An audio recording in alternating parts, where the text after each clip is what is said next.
My name is Sarah Miller, and I've spent my entire life putting others first. As a registered nurse at Cascade Medical Center in Denver, caring for people comes naturally to me, but the one person I always prioritized above everyone else, sometimes even above myself, was my younger sister, Emily. Family comes first, my mother always said. I believed that with my whole heart, until the night my sister nearly killed me and my mother stood over me laughing. I still remember lying on that cold tile floor, blood seeping through my fingers as I clutched my side, looking up at my mother's face twisted in an expression I'd never seen before. "Don't call the cops," she said, her voice eerily calm. "It'll ruin her life."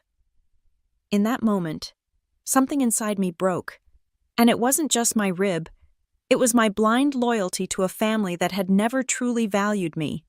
As I struggled to breathe through the searing pain, I made a silent promise to myself. I wouldn't be their victim anymore. This is my story.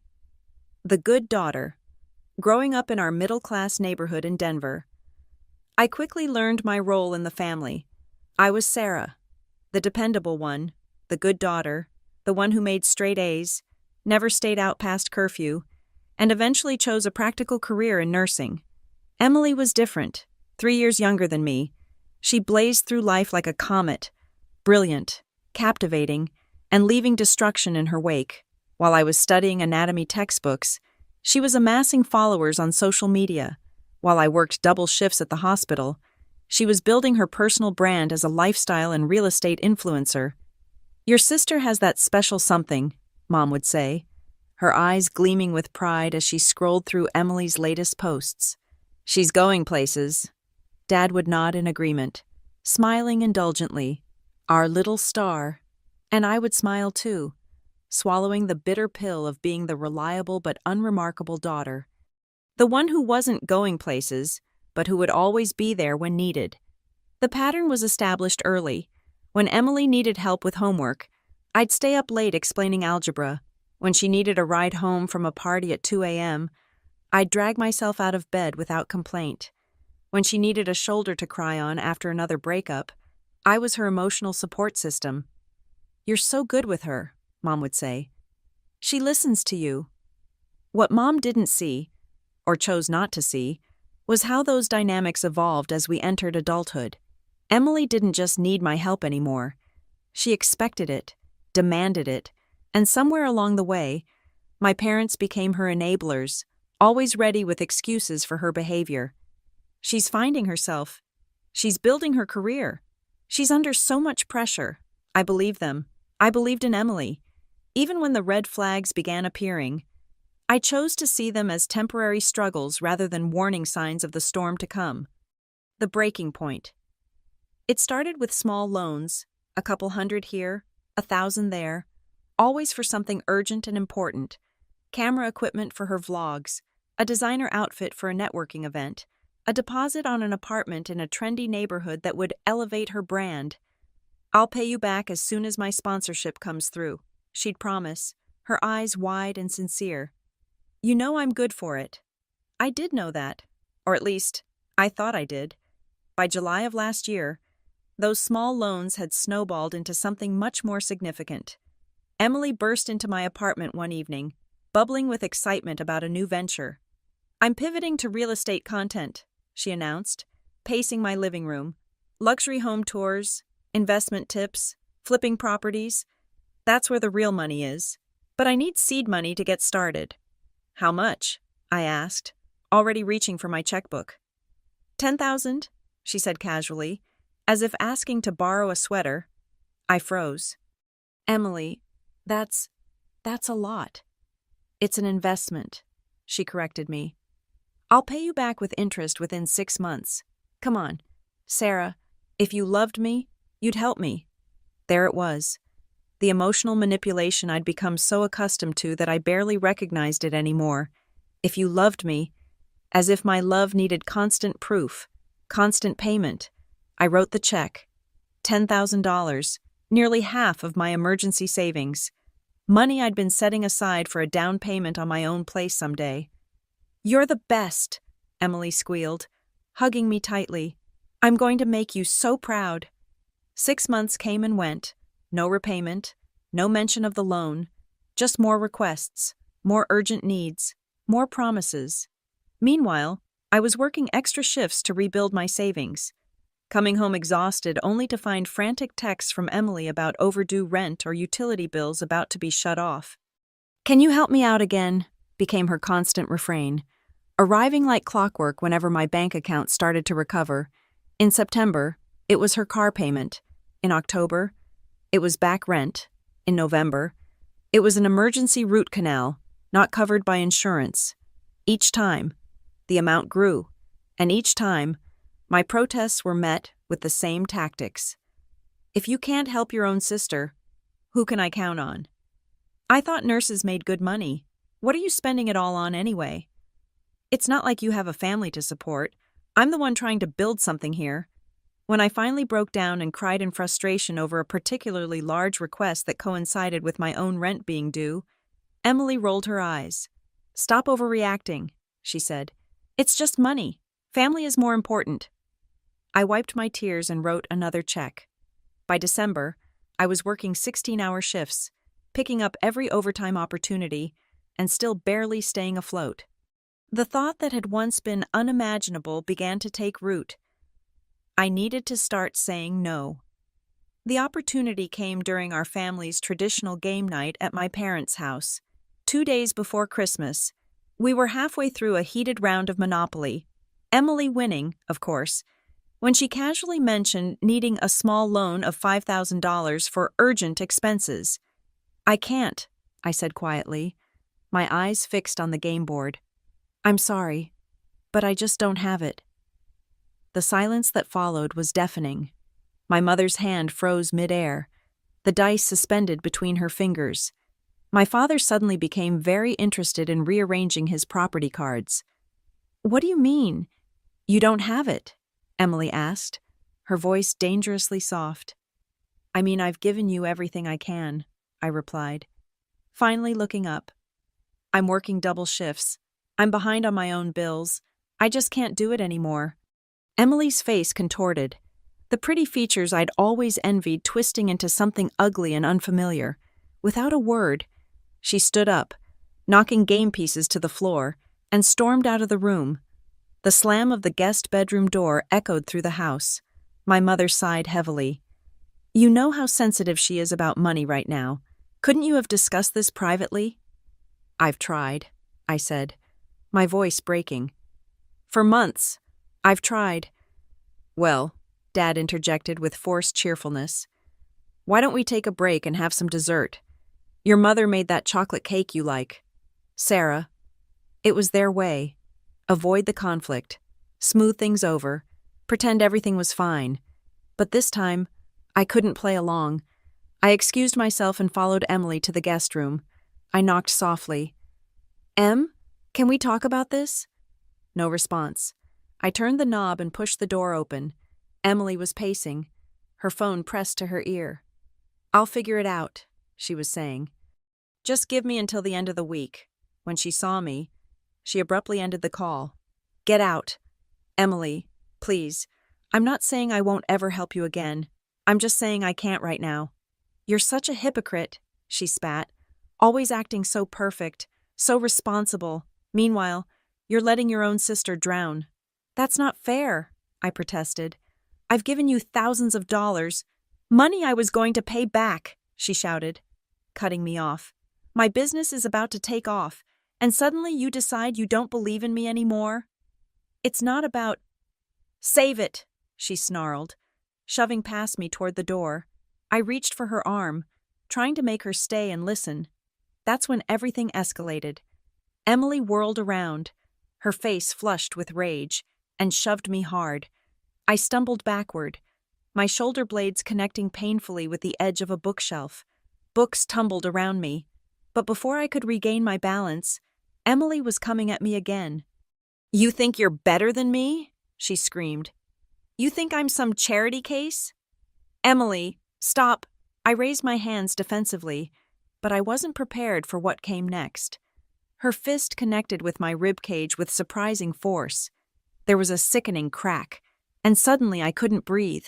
White-hot pain radiated through my chest as I collapsed to the floor. Through the haze of agony, I was dimly aware of my parents rushing into the room, my father's voice, distant and panicked, my mother kneeling beside me. "Mom," I gasped. "She broke my rib."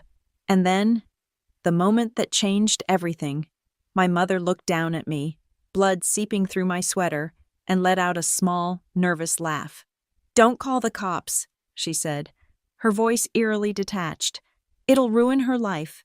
Not my life. The one in danger as I struggled to breathe on her Persian rug.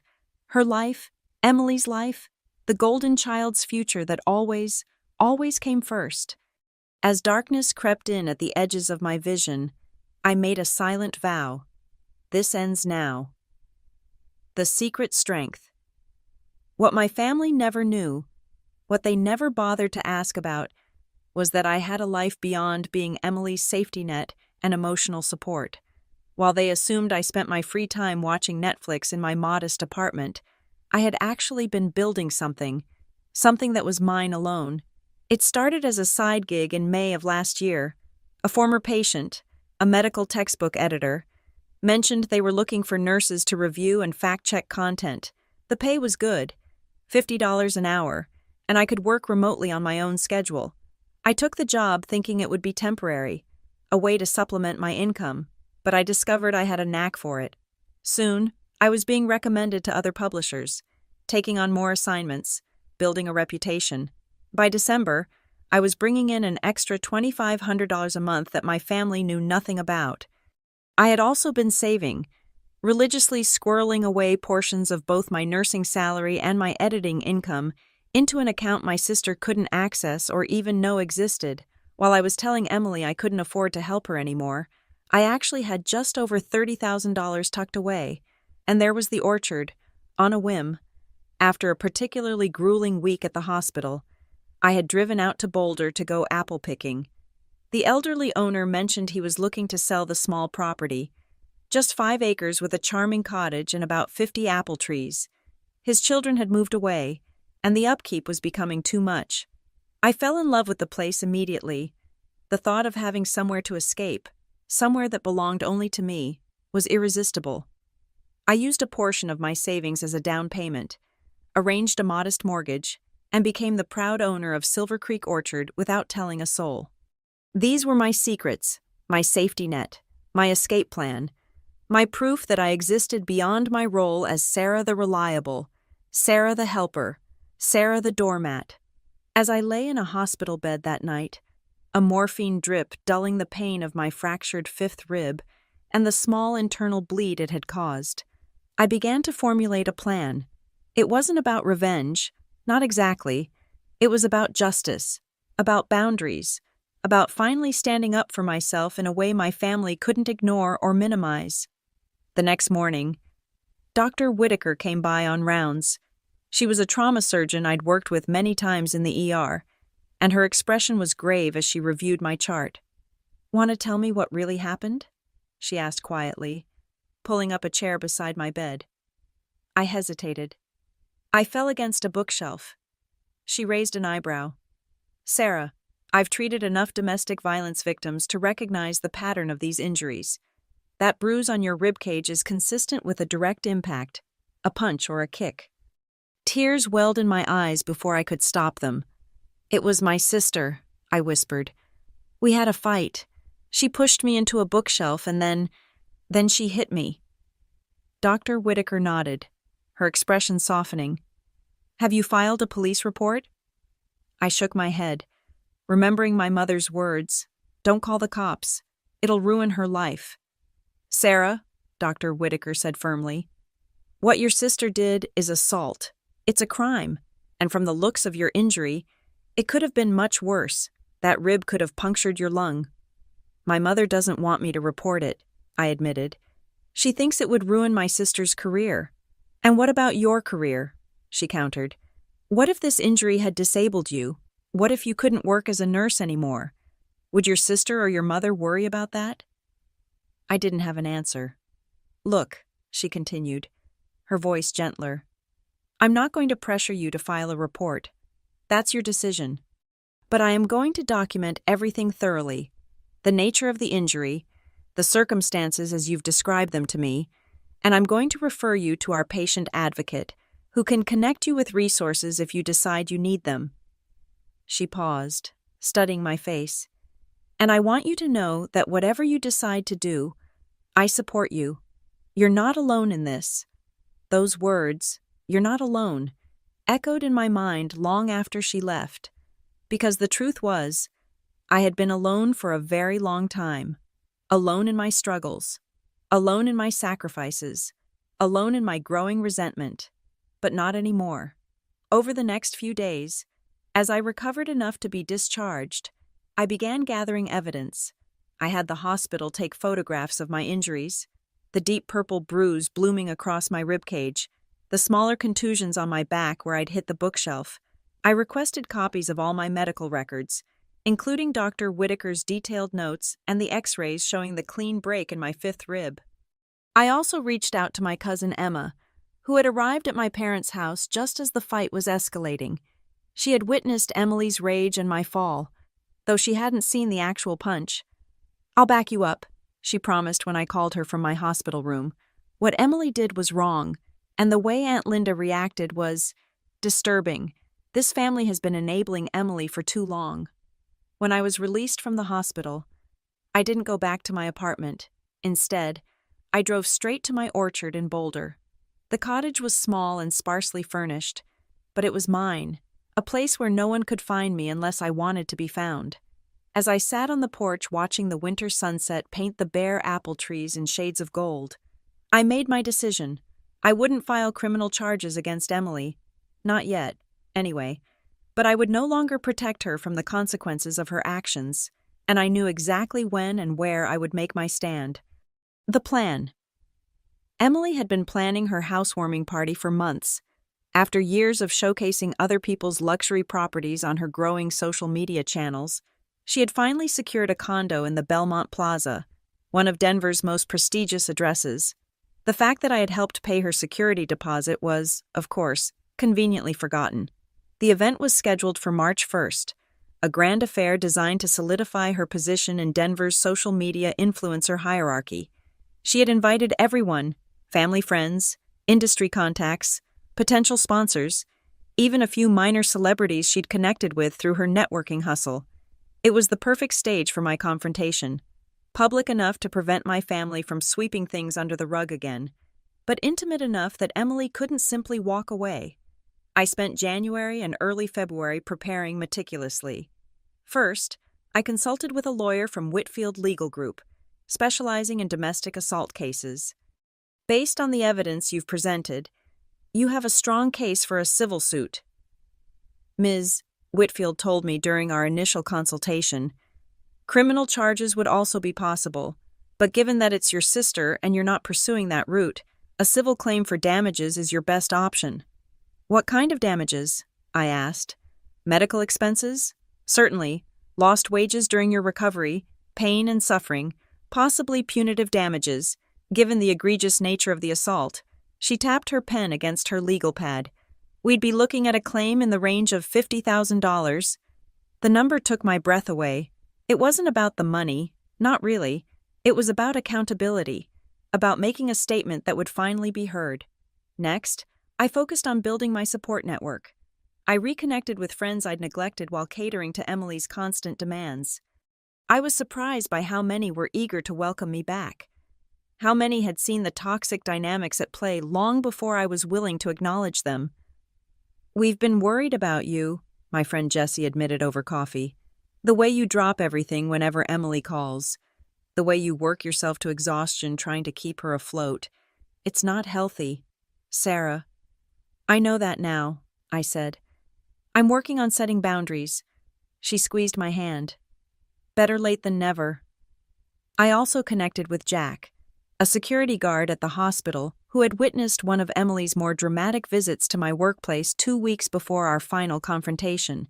She had shown up demanding money, creating such a scene in the lobby that Jack had to escort her out.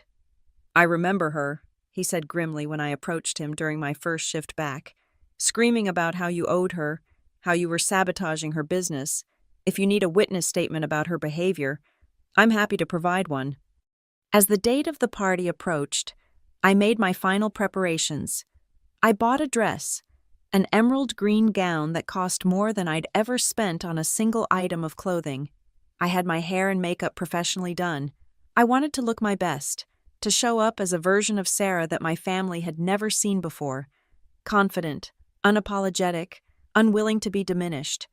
The night before the confrontation, I sat in my orchard cottage and wrote out exactly what I wanted to say, not in anger, not in haste, but with calm, measured certainty. I rehearsed it until the words flowed naturally, until I could deliver them without my voice shaking. Then I gathered my evidence, the medical reports, the photographs, a video Emma had taken on her phone showing the immediate aftermath of the assault. With Emily screaming threats as I lay on the floor, I was ready. The confrontation. The Belmont Plaza's grand ballroom was transformed for Emily's housewarming. Crystal chandeliers cast a warm glow over elegant table settings. Flower arrangements in Emily's signature colors, white and gold, adorned every surface. A professional photographer circulated, capturing carefully staged moments of conviviality. I arrived fashionably late, pausing in the doorway to survey the scene. Emily held court near the windows, resplendent in a white designer jumpsuit, gesturing animatedly to a circle of admirers. My parents stood nearby, beaming with pride. None of them had seen me yet. I had been avoiding family contact since the incident, responding to my mother's increasingly frantic texts with brief assurances that I was fine but needed space. They had no idea I was coming tonight. I took a deep breath and stepped into the room. The reaction was immediate. Conversations faltered as heads turned in my direction. I wasn't dressed like reliable, practical Sarah tonight. The emerald gown hugged my figure, its color making my eyes seem more green than their usual hazel. My hair, normally pulled back in a practical ponytail, fell in loose waves around my shoulders. My mother spotted me first, her expression cycling rapidly from surprise to relief to wariness. She nudged my father, who turned and offered an uncertain smile. Emily, still engrossed in her story, remained oblivious to my presence. I made my way across the room, accepting a champagne flute from a passing waiter but not drinking. I needed absolute clarity for what was coming next. "Sarah," my mother hurried over, her voice pitched slightly too high. "We didn't know you were coming. You look different." "Thank you," I said coolly. "Is Emily enjoying her big night?" "Oh, yes. She's been working so hard on this event. Everyone who matters in Denver real estate is here." She lowered her voice. "Listen, about what happened at Christmas. Your father and I have been so worried. Emily feels terrible. She's been under so much pressure with this move. And, Mom," I interrupted gently, "not now. This is Emily's special night, right? Let's not spoil it with talk about how she assaulted me." My mother flinched at the word assaulted, glancing nervously around to make sure no one had overheard. That's not what happened," she whispered urgently. "It was a fight that got out of hand. Sisters fight." "Sisters don't break each other's ribs," I replied, my voice steady. "And mothers don't laugh about it afterward." Before she could respond, Emily finally noticed my presence. Her animated expression froze momentarily before she excused herself from her conversation circle and made her way toward us, her smile firmly fixed in place. "Sarah, what a surprise." She air-kissed my cheek, her perfume overwhelming. "I didn't think hospitals gave nights off. Don't you usually work Fridays?" "I switched shifts," I said. "I wouldn't miss my little sister's big debut for anything." Her smile tightened almost imperceptibly. "Well, let me show you around. The view from the terrace is absolutely incredible." I recognized the tactic. Get me alone, away from witnesses, to either charm or intimidate me into compliance. It had worked countless times before. "Actually," I said, raising my voice slightly so nearby guests could hear, "I thought I might say a few words. You know, a toast to my sister's success." Emily's eyes widened in alarm. "Oh, that's not necessary. We're keeping things casual." "Nonsense," I replied. "What kind of big sister would I be if I didn't celebrate this milestone? You've worked so hard to get here. Some might say at any cost." I moved toward the small stage at the front of the room where a DJ was setting up for later. Emily trailed behind me, her smile now visibly strained. My mother clutched my father's arm, her knuckles white. The room quieted as I stepped up to the microphone. 200 pairs of eyes turned toward me. Friends, family, colleagues, influencers with their phones already raised to capture content for their feeds. "Good evening, everyone," I began, my voice steady and clear. "For those who don't know me, I'm Sarah Miller, Emily's older sister." Polite applause. Emily hovered at the edge of the stage, her expression a mixture of confusion and growing dread. "I'm so proud to see my sister achieving her dreams tonight," I continued. "This beautiful home, this glamorous party, it's everything she's always wanted. Emily has always been determined to get what she wants, no matter what, or who stands in her way." A murmur rippled through the crowd. Emily took a half step forward, but I continued before she could interrupt. "What many of you don't know is the journey that brought us here, the sacrifices made, not just by Emily, but by those around her, particularly me." I reached into my clutch and removed my phone. "I'd like to share something with you all, a different side of the Emily Miller success story." Before anyone could react, I connected my phone to the venue's AV system, a detail I had arranged with a sympathetic staff member earlier that day, and pressed play. The ballroom's screens lit up with the video Emma had taken. The quality wasn't professional, but it was clear enough. Emily standing over me as I lay on the floor, blood seeping through my sweater, her voice shrill with rage. "You think you can cut me off? After everything I've done for you? You're nothing without me. Sarah, nothing." And then, most damning of all, my mother's voice. "Emily, calm down. The neighbors will hear. Sarah, stop bleeding on my rug. Don't call the cops. It'll ruin her life." The video ended. The ballroom was silent. 200 people frozen in collective shock. Emily stood paralyzed, her carefully constructed image crumbling before her eyes. My mother had sunk into a chair, her face drained of color. "That was December 20th, I said into the silence. "My sister broke my 5th rib because I refused to give her more money. Money I'd earned working 16-hour shifts at the hospital while she built her brand. Money she never intended to repay. I changed the display to show my medical records, the X-ray of my fractured rib glowing starkly on the screen. This is what family loyalty cost me. This is the price of being the good daughter, the reliable sister, the one who never says no."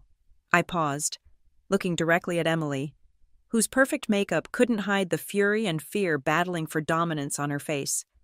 "But I'm not paying that price anymore. I filed a civil lawsuit this morning.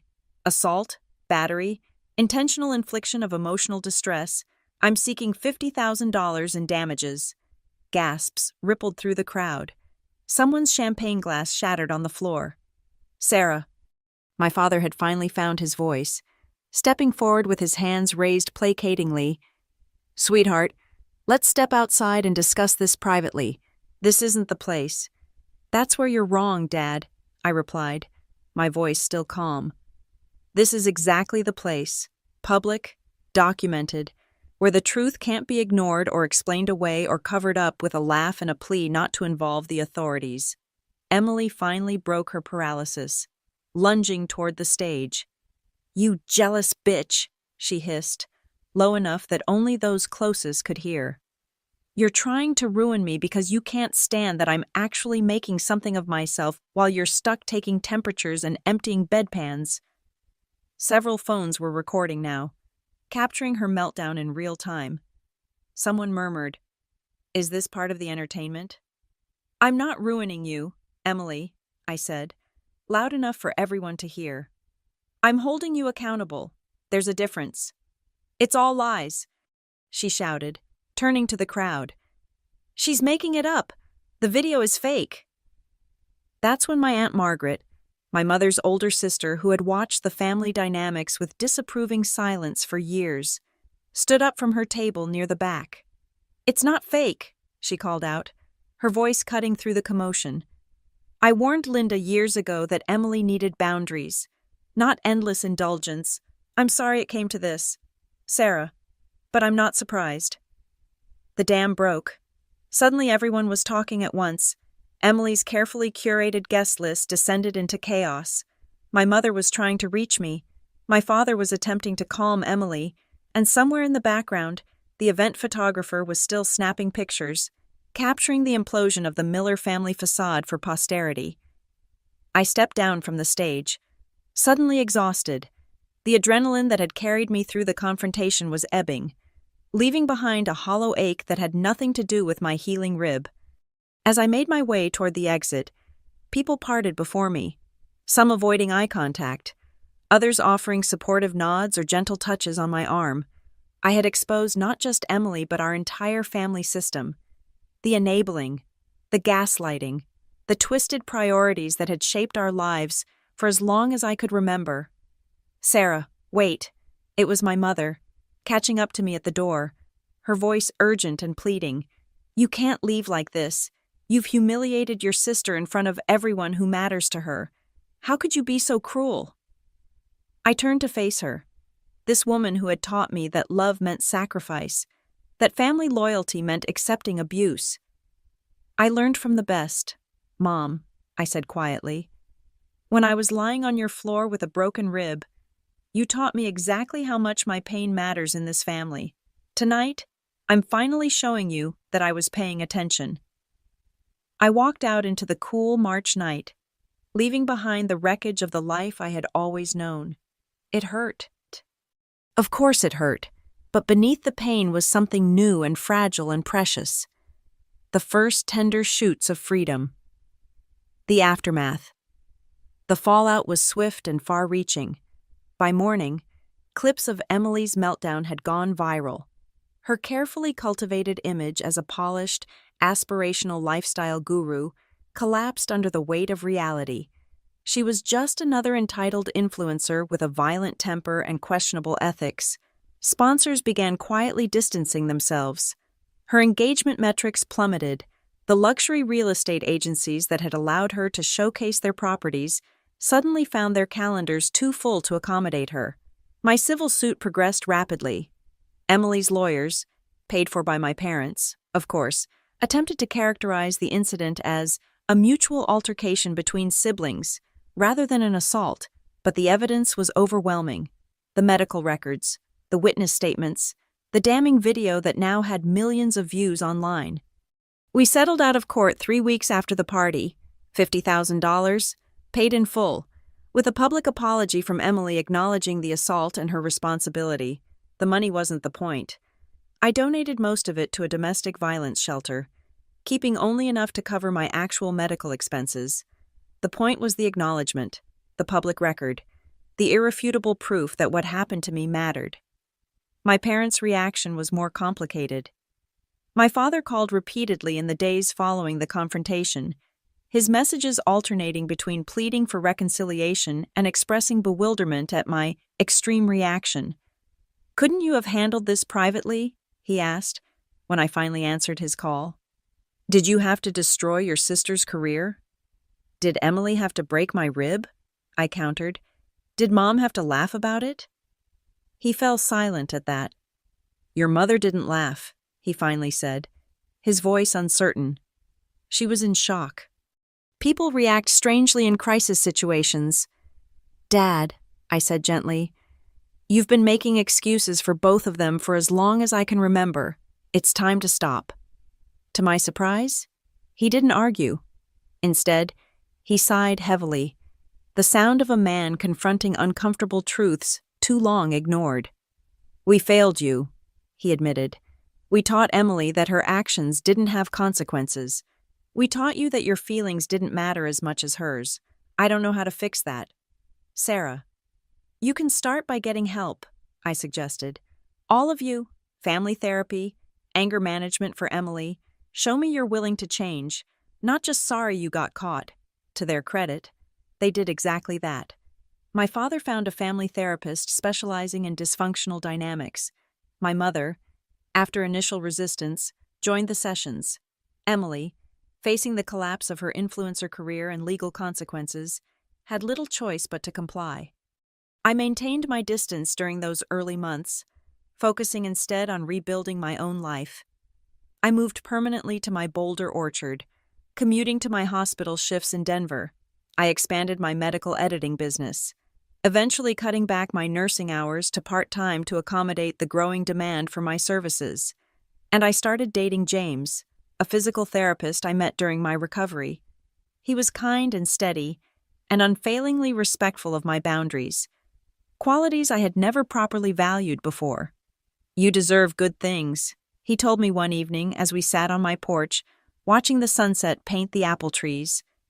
"Not because you earn them through sacrifice or suffering, but just because you exist." It was a revolutionary concept for someone who had spent her life believing love had to be purchased with compliance and self-denial. Slowly, cautiously, I began rebuilding my relationship with my family. Not as the old Sarah, the doormat, the enabler, the one who never complained, but as the woman I had become, strong, clear-eyed, unwilling to accept less than I deserved. Emily and I established a fragile truce.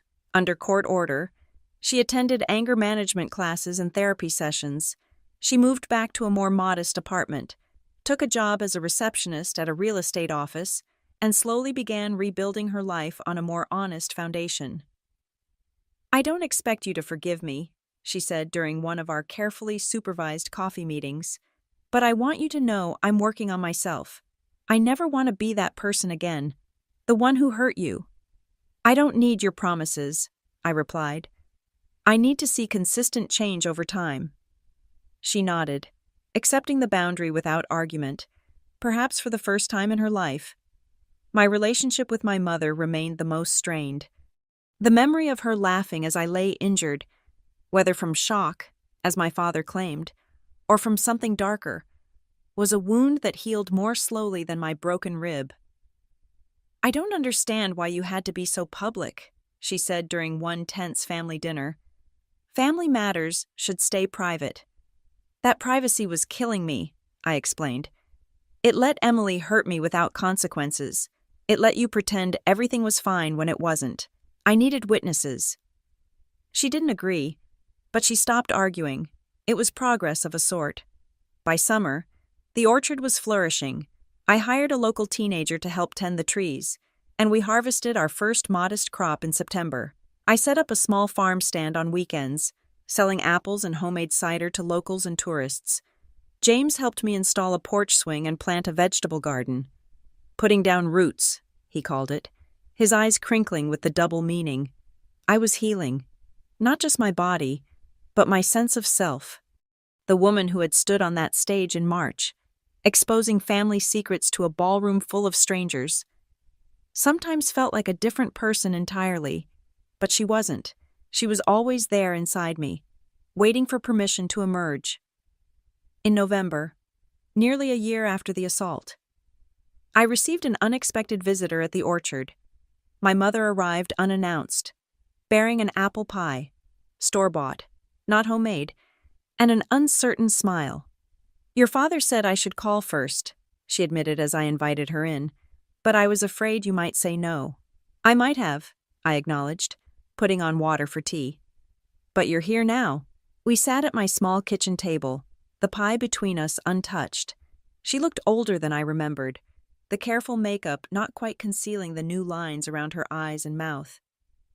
"I've been doing a lot of thinking," she began, her fingers nervously shredding a paper napkin. "A lot of remembering, too, about how I raised you girls. About the different expectations I had for each of you." I waited, giving her space to continue. "I always thought I was doing what was best," she said. "Emily needed more attention, more support. She was so sensitive, so easily discouraged. And you were always so capable, so self-sufficient. I thought you didn't need me the way she did." "I did need you," I said quietly. I just learned not to show it because showing it never got me anywhere. She flinched but nodded. Your therapist said something similar. She said children who don't get their needs met don't stop having needs. They just stop expressing them. The fact that she was seeing a therapist on her own, beyond the family sessions, surprised me. It was a good sign. I'm not here to ask for forgiveness, she continued. Not yet. I'm here to tell you that I'm working on understanding what went wrong, what I did wrong, and I'm here to tell you that I'm proud of you. Proud? I echoed, genuinely startled. Yes. She met my eyes directly. It took incredible courage to do what you did, to stand up not just to Emily, but to the entire family system, to refuse to keep playing your assigned role. I don't know if I could have done it. Tears pricked at my eyes, unexpected and unwelcome. Thank you for saying that.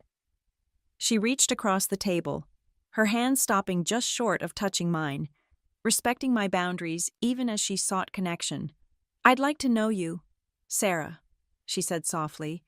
The real you, not just the version of you I thought I needed you to be. If you'll let me. I didn't answer immediately. Trust, once broken, doesn't mend overnight. But as I looked around my kitchen, at the home I had created, the life I had claimed for myself, I realized I was strong enough now to take the risk. I'd like that too, I said finally, pouring her tea. We can start today. As we talked into the evening, the November sun setting early over the orchard, I thought about the long, painful journey that had brought me here. The broken rib had healed months ago, leaving only the faintest ache in cold weather. The deeper wounds would take longer, perhaps a lifetime. But for the first time, I was certain of one thing. I would never again mistake sacrifice for love or compliance for family loyalty. I had learned that true strength isn't found in enduring mistreatment, but in refusing to accept it, in standing up, speaking out, and claiming your right to be valued. Some might call what I did revenge. I prefer to think of it as rescue, not just of myself, but in a strange way, of my family too. By shattering the distorted mirror in which we had all been viewing ourselves for so long, I gave us all a chance to see clearly at last. It wasn't the happy ending of fairy tales. It was something better, a new beginning, hard-won and honest, with no illusions to cloud the way forward.